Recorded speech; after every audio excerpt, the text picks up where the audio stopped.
presentó el otro día en el Salón Julián Cini. La semana pasada se presentó el plan maestro de la Reserva Natural Santa Catalina. El espacio de la Reserva Natural Santa Catalina es la primera reserva municipal que tiene la ciudad de Corrientes, el primer espacio protegido que tiene la ciudad de Corrientes. Se encuentra al sur de la ciudad, en la zona de Santa Catalina, donde está el barrio del mismo nombre.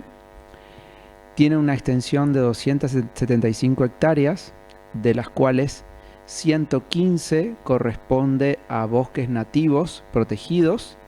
Está en la desembocadura del riachuelo sobre el Paraná. También está atravesado por el Pirayuí, es decir, que es un espacio que está atravesado por 3 cursos de agua. Y lo que hicimos el lunes pasado fue presentar los lineamientos generales para la gestión de este primer espacio protegido que tiene la ciudad de Corrientes. Pensar en lineamientos a largo plazo, es decir, mantener nosotros el hábitat, estamos mantener hoy todo, ¿no? mantener, conservar esos ecosistemas. Además de bosques nativos, hay pastizales naturales y hay valle de inundación sobre el riachuelo. Es decir, hay una complejidad de ecosistemas muy interesante, muy cerca de la ciudad. Si lo conservamos en el mediano plazo, eso va, por un lado, a ser accesible para el disfrute de los vecinos, de los correntinos o de los visitantes, porque estamos planificando senderos de interpretación y espacios para acogida de visitantes. Y por otro lado, y esto es muy importante, conservar un bosque periurbano, conservar sobre todo un bosque ribereño,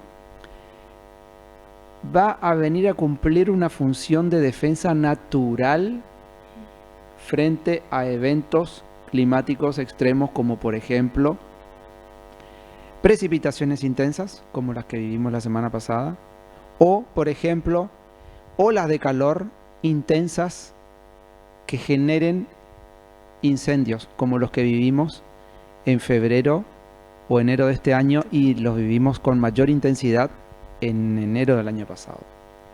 Los bosques nativos de Corrientes, por sus características, conservan humedad porque son muy cerrados. Al conservar humedad, es muy difícil que el fuego los arrase, como ocurre, por ejemplo, con las plantaciones de pinos o eucaliptus que ha ocurrido en el interior de la provincia, que el fuego los arrasó. En el caso del bosque nativo correntino, por sus características, hace que sean naturalmente muy resilientes al fuego. Y por otro lado, al ser un espacio con mucha permeabilidad del suelo, también funciona como una especie de esponja en el caso de precipitaciones intensas o incluso en el caso de desborde del río. Es decir que este proyecto a largo plazo, por eso hablamos de master plan, con lineamientos al 2030,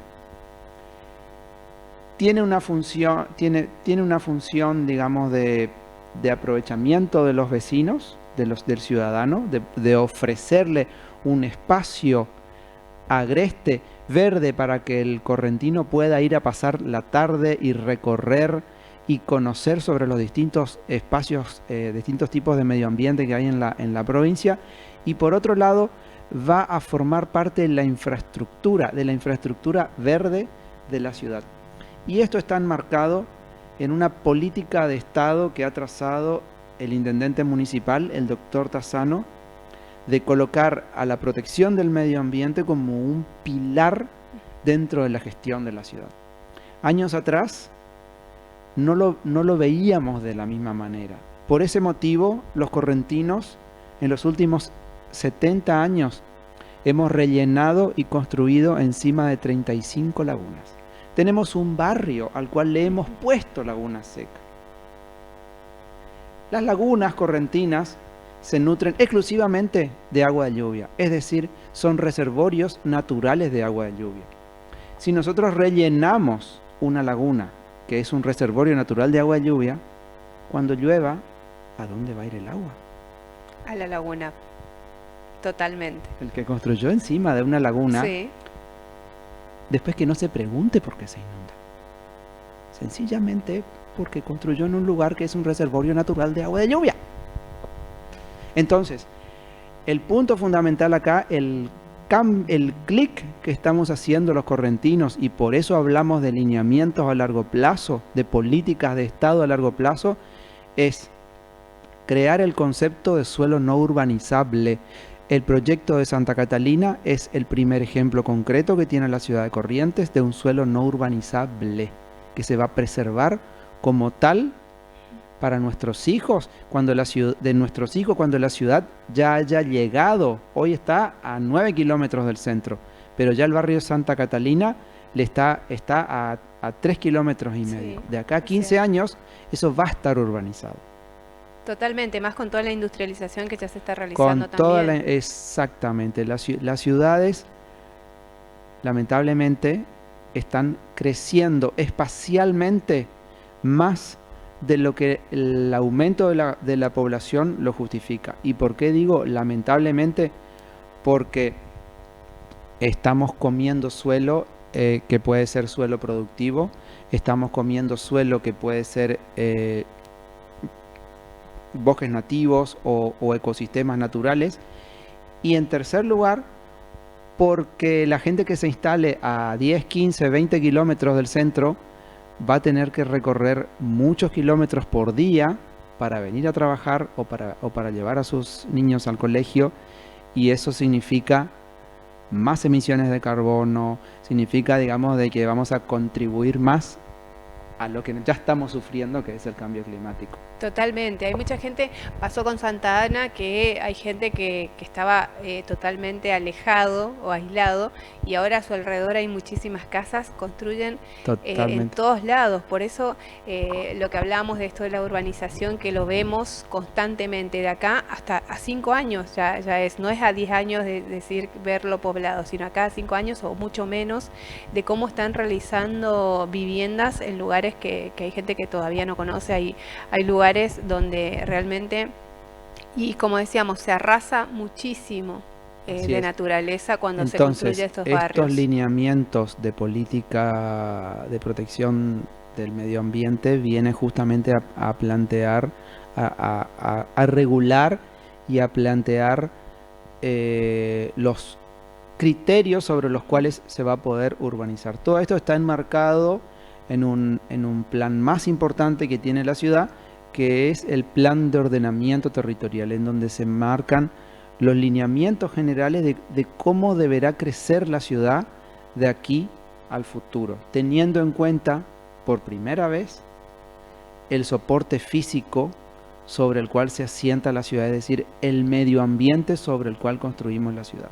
Totalmente, porque después vamos todos los animales que vienen a la ciudad, pero obviamente porque nosotros estamos invadiendo su espacio, y eso lo vemos todo el tiempo. Sanciones todavía ejemplares no hay. Vemos la matanza ilegal que todavía lo podemos ver a través de las redes sociales todo el tiempo, pero no hay todavía una sanción ejemplar. Nadie se anima a dar una sanción ejemplar como para que dejemos de hacer este maltrato hacia la naturaleza. Así es. El medio ambiente siempre fue el último orejón del tarro. Siempre lo planteamos en una dicotomía de o conservamos el medio ambiente o progresamos o crecemos económicamente. Si yo lo planteo así en blanco o negro, y si sigo viendo al cuidado del medio ambiente como un freno al desarrollo y no como una oportunidad, y entonces el discurso del progreso es como nuestro norte para todos los, digamos, desde todo el espectro político, desde la ultraderecha hasta la ultraizquierda, todos quieren el progreso económico. Entonces, al plantear esa dicotomía, entre A o B y es muy difícil, digamos. Entonces, la sociedad misma tiene que hacer ese chip. Los ciudadanos tienen que demandar a los políticos que sean más fuertes o digamos, con mayor ímpetu que establezcan políticas de cuidado al medio ambiente. Han aparecido, por ejemplo, el grupo de correntinos contra el cambio climático, Sí, que han organizado el año pasado, creo que fue el año pasado, organizaron un encuentro nacional de jóvenes. A partir de ese encuentro, redactaron un manifiesto que se lo entregaron a las autoridades gubernamentales de todo el país, en donde ellos dicen: nosotros somos jóvenes y estamos preocupados por el mundo que los adultos nos están por dejar. Y demandamos esto. Bueno, ese tipo de acciones necesitamos que se multipliquen. Porque esto es un poco un ida y vuelta, digamos. Sí. Los políticos escuchan a la gente y está bien que así sea. Entonces, si la demanda de la gente es: me molesta mi árbol, no quiero el árbol, podame el árbol, podame el árbol, podame el árbol, podame el árbol, podame el árbol, y bueno, tarde o temprano le van a podar el árbol. El clic también lo tenemos que hacer acá los correntinos. Totalmente. Después no te quejes de que no, hace calor, del cambio climático, de estas lluvias y todo lo demás. Exactamente, creemos conciencia también nosotros. Pero eso también, tenemos que tener algunas sanciones ejemplificadoras. Creo que eso nos falta a todos. Concuerdo. Uno de los trabajos que venimos haciendo del área de planificación de políticas ambientales fue hacer un ordenamiento de las faltas relativas o al daño al medio ambiente. No estaba regulado, estaba suelto en distintas ordenanzas, pero no estaban reglamentadas y por lo tanto las sanciones nunca llegaban al tribunal de faltas. O sea, es todo un trabajo que lo estamos haciendo, que no es fácil, que no se hace de un día para otro. Arrancamos desde muy atrás, por lo que repito, el medio ambiente siempre estaba en el último orejón del tarro. Alejandro, Cristian, muchísimas gracias por tus palabras y bueno, a tener conciencia a todos los ciudadanos le decimos. Muchas gracias. Gracias a ustedes.